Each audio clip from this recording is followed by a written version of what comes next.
आज के स्टूडेंट आप लोगों को बताने वाले हैं R S. Agarwal math class 6 chapter number 20 exercise 20 का क्वेश्चन नंबर 6, 7 एंड 8 जो कि हमारा है टिक दी करेक्ट ऑप्शन। तो चलिए स्टार्ट करते हैं, जिसमें यहाँ पर क्वेश्चन 6 में है ABCD is a kite in which AB equals to AD and BC equals to DC। अब यहाँ पे क्या कहा जा रहा है कि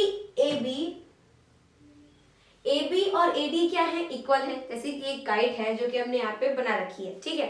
अब इसमें AB और AD इक्वल है, यानी कि ये वाली साइड और ये वाली साइड क्या है, इक्वल है। उसके बाद है BC इक्वल्स टू DC, और जो BC है वो इक्वल है किसके, DC के, जो कि हमें पहले यहाँ पे इंडिकेट करके दिखाया गया है। तो सबसे पहले है द डायगोनल AC, यानी कि जो आपका काइट है वो सिमेट्रिकल है, किस वजह से है। सबसे पहले डायगोनल AC, ये आपका A और ये आपका C, तो यहाँ बात हो रही है डायगोनल AC की। तो अगर ये आपने डायगोनल AC बनाया, तो जैसे अगर आपके पास ये काइट है, ठीक, और ये हमारा डायगोनल है, तो ये जो डायगोनल है वो क्या कर रहा है, वो काइट को 2 इक्वल पार्ट्स में डिवाइड कर रहा है। ये देखिए कर रहा है ना, और 2 इक्वल पार्ट्स में डिवाइड तो कर रहा है, साथ ही साथ ये दोनों एक दूसरे के ऊपर ओवरलैप भी करेगा। समझ आई बात। तो वही चीज यहाँ पर भी है। तो डायगोनली अगर हम देखें तो डायगोनली जो आपकी काइट है वो सिमेट्रिकल हो जाएगी।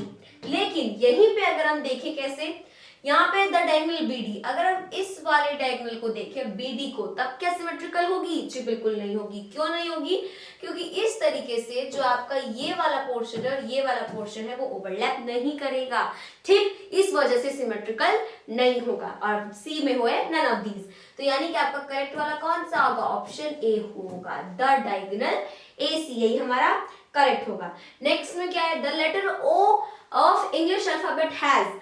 अब यहाँ पे क्या कहा जा रहा है कि जो इंग्लिश अल्फाबेट का लेटर O होता है, देखिए जैसे अगर हम इसको बड़ा सा बनाएं, लेटर O है आपका, इसको अगर मैं ऐसे बड़ा सा बनाऊं, ठीक है, तो ये हमारा लेटर O है, ठीक, बस इसको मैंने क्या किया है, बड़ा सा बना दिया है। अब इसमें अगर हम देखेंगे तो नो लाइन ऑफ सिमेट्री, यानी कि इस O में एक भी लाइन ऑफ सिमेट्री नहीं है, B में है 1 line of symmetry and C में है 2 लाइन्स ऑफ सिमेट्री।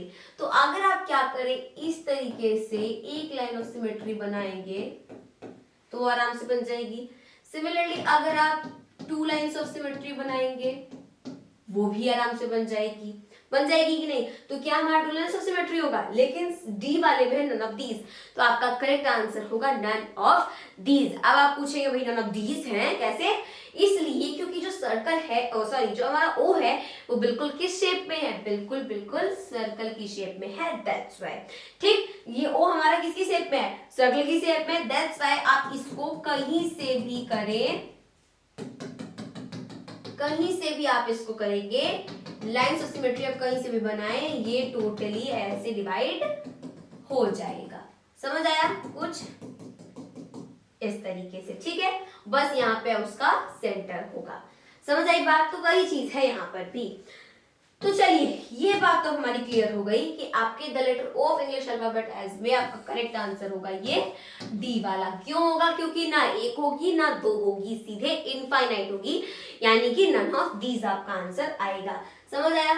नेक्स्ट क्या है, the letter Z of English alphabet. देखिए अगर आप लेटर Z ऐसे बनाए और इसमें अगर आप क्या निकालना चाहें, इसमें अगर आप जैसे लाइन्स ऑफ सिमेट्री निकालना चाहें, तो A में है no line of symmetry, B में 1 line of symmetry and C में है 2 line of symmetry and D में है नन ऑफ दीज। देखिए अगर आप क्या करते हैं, ऐसे एक लाइन ऑफ सिमेट्री बनाना चाहिए, तो क्या ये पॉसिबल है, ये वाला जो पोर्शन है, रुकिए पहले इसको इक्वल करते हैं, हाँ, तो ये वाला जो पोर्शन है क्या वो इधर जाके इक्वली ओवरलैप कर जाएगा, नहीं करेगा। अगर आप ऐसे लाइन ऑफ सिमेट्री बनाते हैं तो क्या ये ऊपर वाला पोर्शन नीचे आकर के ओवरलैप कर जाएगा, नहीं करेगा। अगर आप डायगोनली बनाते हैं तब क्या होगा, इस तरीके से बनाते हैं तो होगा, मतलब आप कैसे भी बनाए, लाइन्स ऑफ सिमेट्री आपके इंग्लिश अल्फाबेट के लेटर Z में पॉसिबल है ही नहीं, लाइन्स ऑफ सिमेट्री, यानी कि आपका करेक्ट आंसर कौन सा होगा, आपका करेक्ट आंसर होगा ये A वाला, नो लाइन्स ऑफ सिमेट्री, इसमें एक भी लाइन ऑफ सिमेट्री नहीं होगी। सो इस तरीके से क्वेश्चन नंबर 8 तक सॉल्व। मिलते हैं अपनी अगली वीडियो में, तब तक के लिए मेरे सभी दोस्तों को मेरी तरफ से जय हिंद, जय भारत।